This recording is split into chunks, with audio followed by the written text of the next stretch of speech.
करीब 2 महीने से रूस के हमलों में यूक्रेन ने सिर्फ 30% जमीन ही नहीं गंवाई, सैकड़ों लोग की जान और हर शहर की बर्बादी की कहानी भी लिख दी। दुनिया का अदना सा मुल्क भी जानता है कि यूक्रेन पर रूस के हमले की वजह से सिर्फ नेटो में शामिल होने की ज़ेलेंस्की की जिद थी। बावजूद इसके रूस के 2 और पड़ोसी देश फिनलैंड और स्वीडन ने 22 मई को नेटो मेंबरशिप के लिए अप्लाई करने का फैसला कर लिया है। सवाल यह है कि क्या पुतिन की धमकियों का खौफ खत्म हो चुका है या यूक्रेन की हालत देख रूस के बाकी पड़ोसी खुद को बेबस मान चुके हैं और उनको लगता है रूस से बचने का सिर्फ 2 ही उपाय हैं, या तो नेटो या फिर न्यूक्लियर वेपन। क्या यह भी है एक सोच? इस रिपोर्ट को देखें। जंग क्या होती है, युद्ध का मंजर कितना खौफनाक होता है, 2 महीने में एक मुल्क कैसे तबाह होता है। यूक्रेन के हालात तो दुनिया का हर मुल्क जान चुका है। पुतिन के आक्रोश का अंदाजा भी है।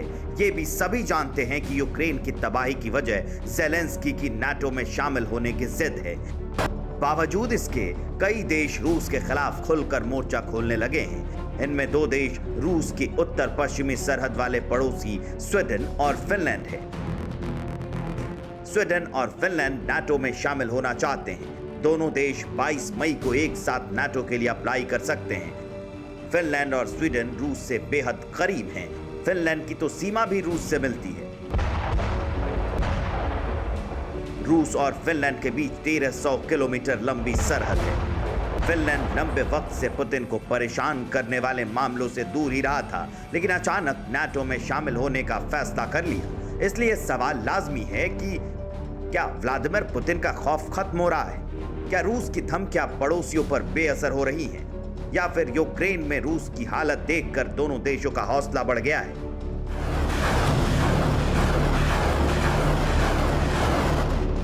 तीनों सवालों का जवाब है यूक्रेन।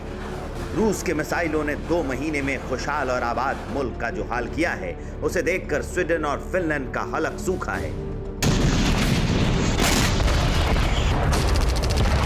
दोनों को एहसास हो चुका है कि पुतिन की पलटन किसी भी वक्त उत्तर की तरफ कूच कर सकती है। इसका ट्रेलर भी देखा गया।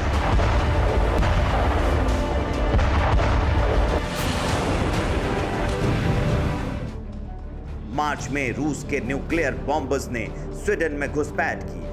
अप्रैल में रूस के न्यूक्लियर बॉम्बर फिनलैंड के आसमान में उड़े।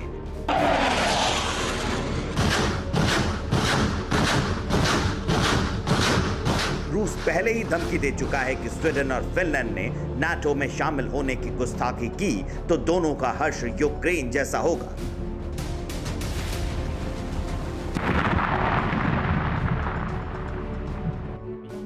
हम अपने दरवाजे पर नाटो का जमावड़ा नहीं चाहते। अगर आप ऐसा करते हैं तो बेवजह वो खुद को इस जंग में झोंकते हैं। पुतिन साफ कह चुके हैं कि उन्हें अपनी दहलीज पर नाटो की नेतागिरी नहीं चाहिए, किसी भी हाल में नहीं चाहिए। लेकिन स्वीडन और फिनलैंड को लगता है कि पुतिन के कहर से उन्हें नाटो ही बचा सकता है, क्योंकि यूक्रेन की बनस्पत फिनलैंड का मामला अलग है। स्वीडन और फिनलैंड रूस की उत्तर पश्चिमी सीमा से लगते हैं। दोनों देशों के बॉर्डर को आर्कटिक सागर अलग करता है, जहां रूस ने 1 महीने के दौरान अपने जंगी जहाजों से लेकर एटमी मिसाइलें और सबमरीन तक तैनात कर दी हैं। फिक्र आपकी, सोमवार से शुक्रवार रात 9 बजे सिर्फ TV9 भारतवर्ष पर।